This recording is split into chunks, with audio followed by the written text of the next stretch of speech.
नमस्कार। कुछ दिन पहले की बात है। राम बाबू के घर में पड़ोसी दास बाबू आए हैं। आकर बोला कि उनके घर में बहुत दिनों से चूहे परेशान करके रखा है। ये सुनकर राम बाबू ने चूहे मरने की कुछ मेडिसिन सजेस्ट किया, पर दास बाबू ने मुस्कुराते हुए बोला कि सब कुछ ट्राई कर चुके हैं। अब अगर हेमलिन का वो बांसुरी वाला का पता चल पाता तो अच्छा होता।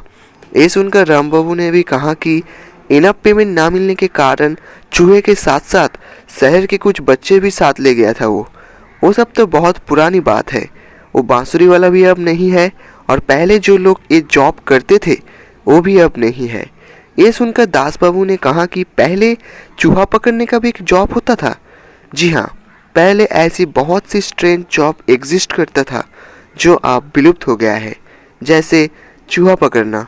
अभी के समय बहुत सी प्रॉब्लम्स है, पर पहले के समय चूहा था सिर दर्द का बहुत बड़ा कारण। वो सब चूहा था बहुत बड़े साइज का।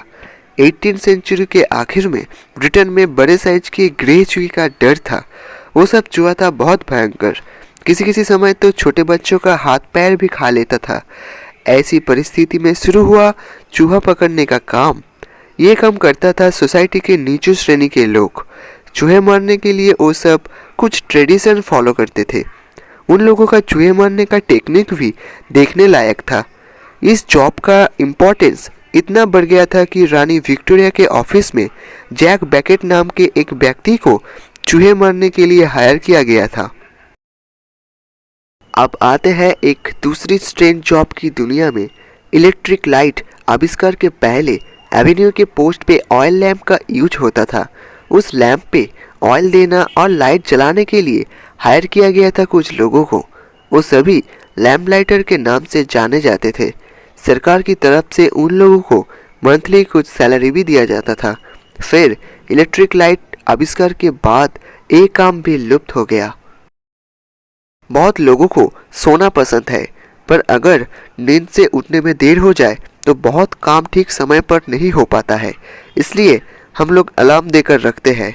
पर पहले के समय तो अलार्म नहीं था, तब कुछ लोग अलार्म का काम करते थे। मतलब घर घर जाके नींद से लोगों को उठाते थे। इससे बदले कुछ पैसा भी मिलता था उन लोगों को। फ्रिज आविष्कार की पहले की बात है। उस समय खाना फ्रेश रखने के लिए बर्फ का यूज करते थे। इसलिए कुछ लोग फ्रोजन लेक से आइस कलेक्ट करके सप्लाई देते थे घर घर। आइस काटने में बहुत रिस्क है, इसके बावजूद भी कुछ लोग इस जॉब को प्रेफर करते थे। फ्रिज आविष्कार के बाद ये जॉब भी लुप्त हो गया।